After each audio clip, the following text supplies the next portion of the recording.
Non mais Richard Ferrand vient d'être nommé au Conseil constitutionnel. Mais la grosse blague, mais franchement, mais c'est pire qu'un scandale. Mais ce type a traîné des casseroles pendant des années. Et maintenant, il va décider de ce qui est constitutionnel ou non en France, le type. Et comme d'habitude, tout s'est joué dans les coulisses, loin du regard des Français. Et ça s'est joué à très très peu. Alors déjà, il faut parler du processus.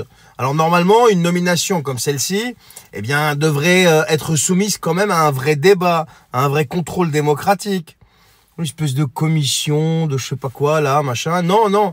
Là, Ferrand a été quand même auditionné par la commission des lois de l'Assemblée nationale. Et là, surprise, le Rassemblement national s'est abstenu. Résultat, il est passé alors que son nom aurait dû être bloqué net. Et pire que ça, à une voix près. Donc si le RN ne s'était pas abstenu, dehors. Bah non, tu comprends, il leur a donné... il les a rassurés d'après le député Masson du RN. Non mais sérieux. C'est là précisément qu'on voit quand même les arrangements, tu vois. Ferrand quand même, c'est un proche du président. Un pilier de la Macronie. Il a été président de l'Assemblée nationale. Il a couvert tout, quasiment tout. Et aujourd'hui, il récupère quand même un poste. Mais c'est un poste en or. Intouchable pendant 9 ans, le type. Il est parti pour 9 ans, là. Et ces casseroles, faut en parler un petit peu quand même.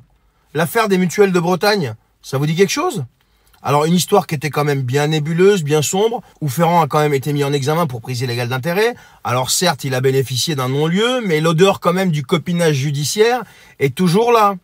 Ce mec qui a trempé dans des affaires quand même douteuses, va maintenant garantir l'intégralité de la Constitution française? Mais c'est une vaste blague. C'est une blague. Et le pire dans tout ça, c'est sa réaction. Alors, monsieur Ferrand a osé déclarer, écoutez bien, je le cite, hein, « Je n'ai pas une âme de valet ». Non mais sérieux? Ce type qui doit toute sa carrière à Mac et qui a toujours suivi la ligne du pouvoir, qui était là depuis les premières heures, qui récupère un poste taillé sur mesure, nous explique qu'il va être indépendant. Mais c'est une blague. La vérité, les amis, c'est que le Conseil constitutionnel, qui est censé être une institution au-dessus des partis, eh bien, est devenu ni plus ni moins qu'une simple extension du pouvoir. Fabius, Juppé, tout ça. On y place des amis, des alliés, des anciens ministres, et après, on vient nous parler d'impartialité. Non mais c'est une blague. Et les Français dans tout ça? Eh bien, ils n'ont rien à dire. C'est tout, c'est la République, c'est comme ça. Pas de référendum, pas de consultation populaire, rien. Juste des gens, ce qu'on appelle une élite, qui se protègent entre elles et verrouillent les contre-pouvoirs, tout simplement. C'est exactement ce qui se passe. On assiste encore une fois à une espèce de mascarade démocratique. Et tant que ça continuera d'être comme ça et toutes ces nominations se fassent à coup de copinage, ne vous étonnez pas des décisions politiques qui vont suivre derrière. Et que ça change jamais. Mais c'est comme ça. C'est la réalité. On a beau me raconter ce qu'on veut, c'est la vérité. Richard Ferrand était président de l'Assemblée nationale.